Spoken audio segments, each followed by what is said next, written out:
discomfort is the price that you pay for the success you desire.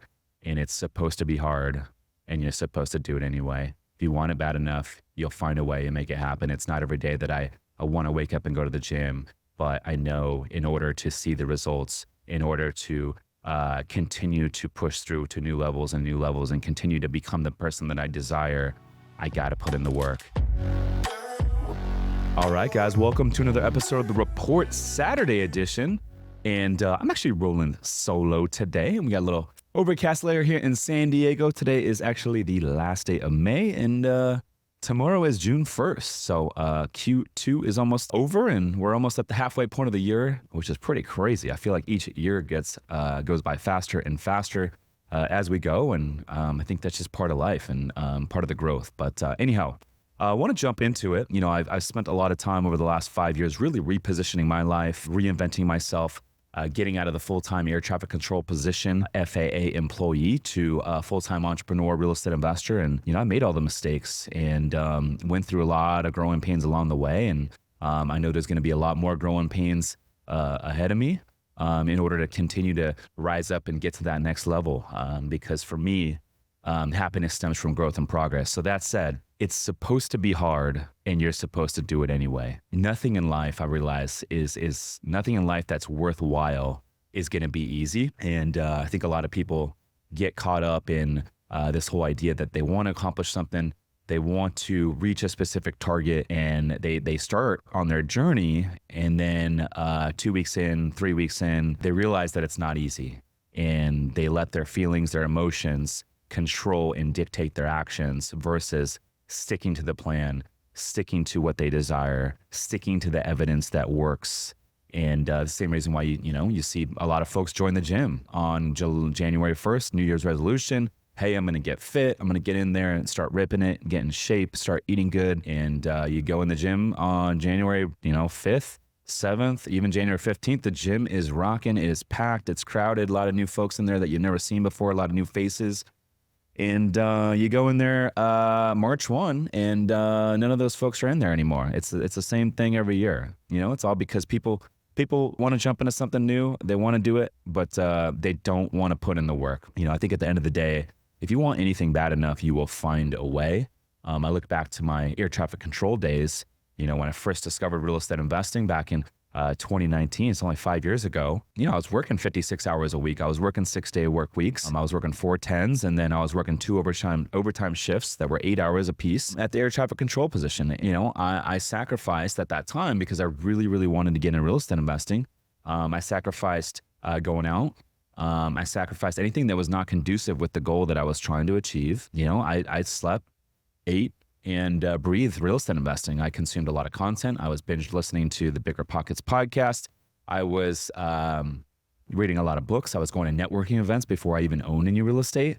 And literally for 9 months, that is literally all I did. And I literally dreamed about it. And I knew for me, I wanted it so bad. It was not a matter of if, it was just a matter of when. And I remember a lot of folks at that time, all I had was my 401k to my name. A lot of folks that were in my circle were telling me it was too risky and that it was never going to work. But I ended up doing it anyways because I wanted it bad enough and I desired it. And now looking back, you know, I'm in a position to where my whole life has completely changed. And there's a whole new world that has been unlocked for me. And I've really discovered my true passion in life because I decided to stick to the plan, because I decided not to roll with my emotions, because I decided not to roll with my feelings when other people were telling me it was too risky and maybe it wasn't not the right direction that I was going. I stuck to the plan because I desired it bad enough. And then, you know, you level up and then you get complacent. This has happened to me many times. You know, I broke up with my 2 old partners that I got into the game with. We bought a lot of real estate together. They're still good friends of mine today. We still own some real estate together on the apartment side. But about 19, 20 months ago, this is October of 2022, I decided to go on my own way because I realized that I was no longer going to reach my full potential under the current structure. And it was a tough discussion. It was a tough conversation, but sometimes the success that we're looking for, the growth that we're looking for, lies behind the tough conversation that we're neglecting. And that was something that had been on my mind for about 12 months. And the moment I had that conversation, a whole new world unlocked. And I will say that I've grown more in the last 18, 21 months since that conversation than I did the prior 36 years before that. And so that was a big takeaway. And then I got into, this office. I started Summers Capital, started building out the team.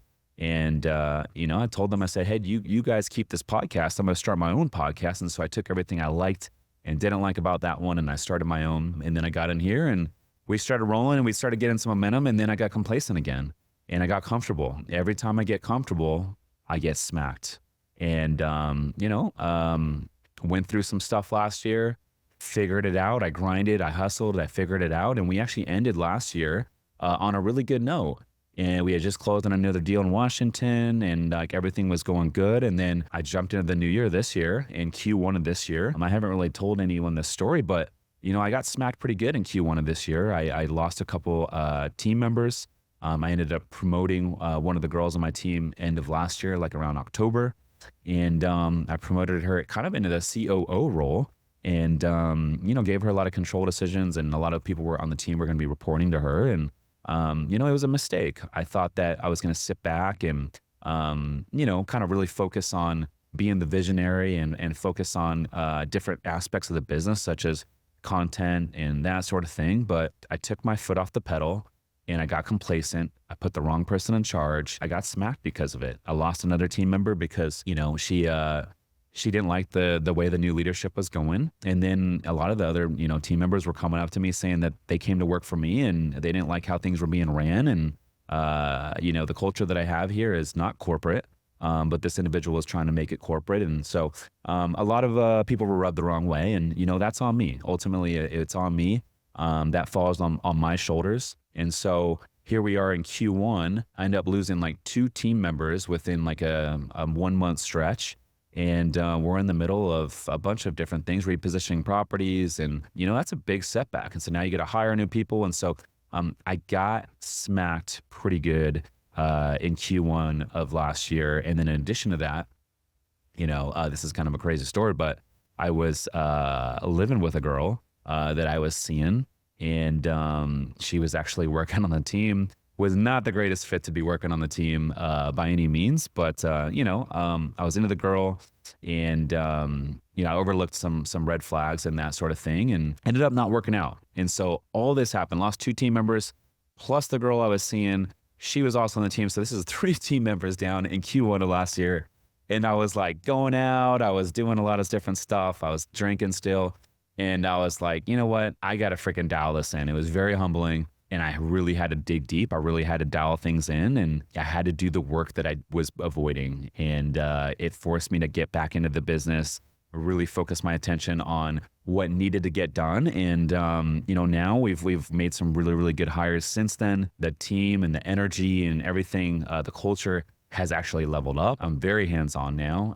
I have a really strong pulse in the business, and I'm doing a lot of one-on-ones with different key members. We're in a much better place because of it. I've forced myself to become a better leader because of all these things that I didn't want to do because of the things I was avoiding. And so I say all this in that when you get comfortable at any point, you're going to reach a new level, and then you're going to relax. You're going to take your foot off the pedal. You're going to get comfortable, and then you are going to get smacked. That's just how the game works. And so I learned my lesson, and I know that I'm going to continue to get smacked at every level, and I got to be ready for it. I believe, like David Goggins says, like, you're either growing or you're dying. No one stays the same. There's no such thing as just staying level. You're going to get passed up in this game. There's just too many players out there. And so you got to keep rocking. You got to keep ripping.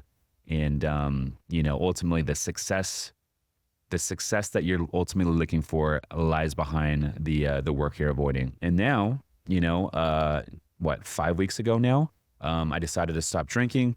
Why? Well, the ultimate reason was because I knew that I was never going to know my full potential if I was going out and drinking 2 nights a week, 3 nights a week. And for me, often one glass of wine would lead to a late night. And so what was the common denominator? It was one glass of wine. And I just, I was just sick of, kind of navigating through, 2-3 days of my week, feeling not 100%. And that's almost half the week. And so I realized there's levels to the game. And in order to get to that next level, we need to sacrifice certain things. And that's just part of the seasons that we go through. We all go through seasons where we need to sacrifice certain things. But what you learn, what I'm realizing is, I thought the alcohol was a sacrifice, but it's really not a sacrifice at the end of the day. And I'm very dialed now, and I've unlocked an entire new world. Being 5 weeks removed from drinking now. So it's been a powerful thing.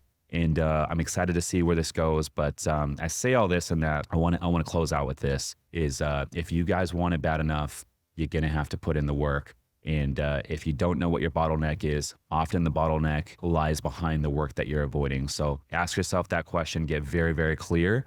One more thing I like to do when life gets busy, because, a lot of us as entrepreneurs, as real estate investors, we have a lot of ideas and sometimes we're working on multiple tasks, is I like to identify my 1 or 2 rocks for that month. Write down those 1 or 2 rocks for that month, what you're focused on, or maybe it's for the quarter.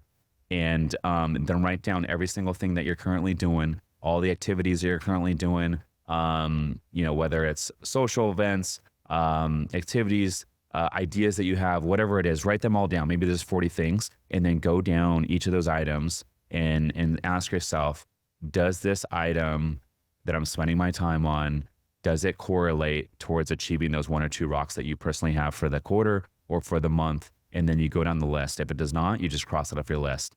Does it help you achieve that goal? Yes or no? If it's not, cross it off. If it is yes, then keep it on. And what you'll find at the end of this exercise is you'll have, just a handful of things that are actually aligned with those 2 rocks that you're looking to achieve. And that's how you can reframe. It helps me realign and recenter my focus and my direction. So I want to close out and saying discomfort is the price that you pay for the success you desire. And it's supposed to be hard, and you're supposed to do it anyway. If you want it bad enough, you'll find a way and make it happen. It's not every day that I want to wake up and go to the gym, but I know in order to see the results, in order to continue to push through to new levels and continue to become the person that I desire, I got to put in the work. And that's what makes it 100% worth it. Hope you guys enjoyed this episode. Happy Friday. Love you all. And I'll see you guys in the next one. Peace.